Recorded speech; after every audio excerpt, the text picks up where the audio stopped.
The annual Jerusalem Tourism Summit has brought this year delegates from around 50 countries around the world who all came to learn from the Israeli model of success in tourism and also shared some of their own tricks.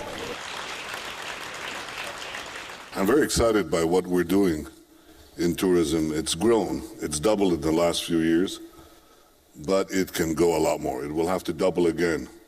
Certainly at least double in the next decade. There is no doubt that the general atmosphere of the summit has been overwhelmingly positive towards the future of tourism in Israel and Jerusalem specifically. Touch the stones, see the holiness, experience the spiritualism of the city of Jerusalem. Jerusalem is a very attractive place, and people, when they are invited to the city of Jerusalem, usually the attendance is much higher than other places in the world. People take advantage of the opportunity to come to Jerusalem for a professional meeting, but also to have some good time, enjoy the spiritualism and the beauty of the city, and it works quite well. We have very, very high attendance. This is our big task, to fuse the history and the future, to fuse it together. We have to combine the two. I think above everything is Jerusalem. The Minister for Economic Affairs Jerusalem and the Diaspora, Naftali Bennett, believes it is possible to make Jerusalem one of the tourism capitals of the world. We are standing right now here in Jerusalem. We have more condensed history than any place on earth. So all we need to do is uncover the amazing history from thousands of years ago, hundreds of years ago, tens of years ago, and roll into the future.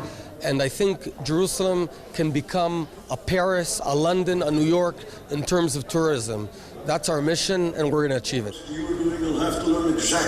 Uzi Landau, the Minister for Tourism, is cooking up a plan to get the backpackers back to Israel. I'm in the ministry for a couple of months. I already started to feel the way, the general direction, but we're now working on this strategic targets that will characterize our few next years of activity, and I'm sure we'll come with something excellent. Korea has come from nowhere to become one of the leading industrial nations in the world.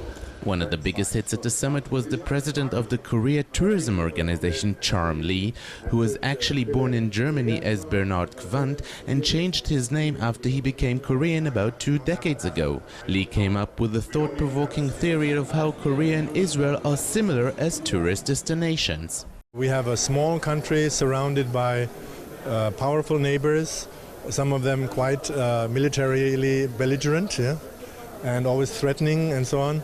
Also, we have ancient history, but at the same time, we're a very modern country. The modern Korea was founded 63 years ago, very similar here. And it's a country that's, has no resources. The only resource are people's minds, basically, creativity. Tourism always is creating an international understanding, industry of hope.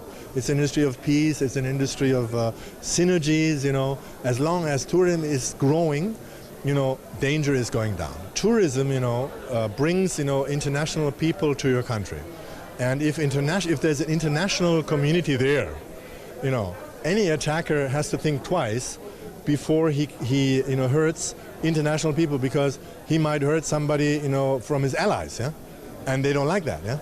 2013 promises to be a record year in tourism for Israel, as tourism officials work around the clock to attract tourists from new countries to join the ranks of millions who have already visited the Holy Land.